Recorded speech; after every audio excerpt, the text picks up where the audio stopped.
Death is the end of life, the irreversible cessation of all biological functions that sustain a living organism. 2. Death eventually and inevitably occurs in all organisms. The remains of a former organism normally begin to decompose shortly after death. 3. Some organisms, such as Turritopsis doanea, are biologically immortal. However, they can still die from means other than aging. 4. Death is generally applied to whole organisms. The equivalent for individual components of an organism, such as cells or tissues, is necrosis. 5. Something that is not considered an organism can be physically destroyed but is not said to die, as it is not considered alive in the first place. As of the early 21st century, 56 million people die per year. The most common reason is aging, 6, followed by cardiovascular disease, which is a disease that affects the heart or blood vessels. 7. As of 2022, an estimated total of almost 110 billion humans have died, or roughly 94% of all humans to have ever lived. 8. A substudy of gerontology known as biogerontology seeks to eliminate death by natural aging in humans, often through the application of natural processes found in certain organisms. 9. However, as humans do not have the means to apply this to themselves, they have to use other ways to reach the maximum lifespan for a human, often through lifestyle changes such as calorie reduction, dieting, and exercise. 10. The idea of lifespan extension is considered and studied as a way for people to live longer. Determining when a person has definitively died has proven difficult.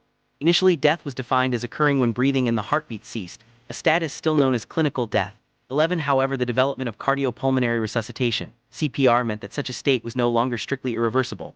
12. Brain death was then considered a more fitting option, but several definitions exist for this. Some people believe that all brain functions must cease.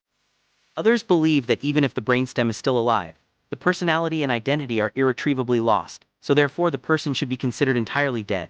13. Brain death is sometimes used as a legal definition of death. 14. For all organisms with a brain, death can instead be focused on this organ. 15. 16. The cause of death is usually considered important, and an autopsy can be done to determine it. There are many causes, from accidents to diseases. Many cultures and religions have a concept of an afterlife. There are also different customs for honoring the body, such as a funeral, cremation, or sky burial. 17. After a death, an obituary may be posted in a newspaper, and the survived by kin and friends usually go through the grieving process. One of the challenges in defining death is in distinguishing it from life. As a point in time, death seems to refer to the moment when life ends.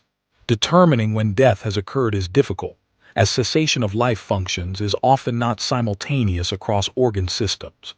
Such determination, therefore, requires drawing precise conceptual boundaries between life and death. This is difficult due to there being little consensus on how to define life. 3 objects on a slab vanitas. A flower, a skull, and an hourglass symbolize life, death, and time in this 17th century painting by Philippe de Champagny. It is possible to define life in terms of consciousness. When consciousness ceases, an organism can be said to have died. One of the flaws in this approach is that there are many organisms that are alive but probably not conscious. 21. Another problem is in defining consciousness, which has many different definitions given by modern scientists, psychologists, and philosophers. Additionally, many religious traditions, including Abrahamic and Dharmic traditions, hold that death does not, or may not, entail the end of consciousness. In certain cultures, death is more of a process than a single event. It implies a slow shift from one spiritual state to another. Other definitions for death focus on the character of cessation of organismic functioning and human death, which refers to irreversible loss of personhood. More specifically, death occurs when a living entity experiences irreversible cessation of all functioning. As it pertains to human life, death is an irreversible process where someone loses their existence as a person.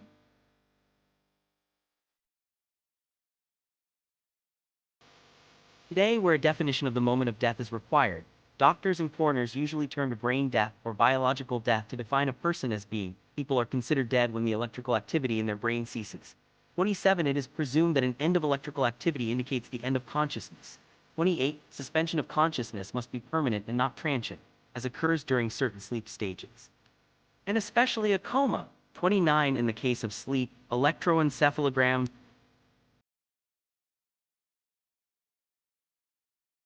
EEGs are used to tell the difference. 30. The category of brain death is seen as problematic by some scholars. For instance, Dr. Franklin Miller, a senior faculty member at the Department of Bioethics, National Institutes of Health, notes, by the late 1990s, the equation of brain death with death of the human being was increasingly challenged by scholars, based on evidence regarding the array of biological functioning displayed by patients correctly diagnosed as having this condition who were maintained on mechanical ventilation for substantial periods of time. These patients maintain the ability to sustain circulation and respiration, control temperature, excrete wastes, heal wounds, fight infections, and most dramatically to gestate fetuses in the case of pregnant, brain-dead women. 31. Ivory pendant of a monk's face. The left half of the pendant appears skeletal while the right half appears living. French 16th-17th century ivory pendant, monk and death, recalling mortality and the certainty of death. Walters Art Museum. 32.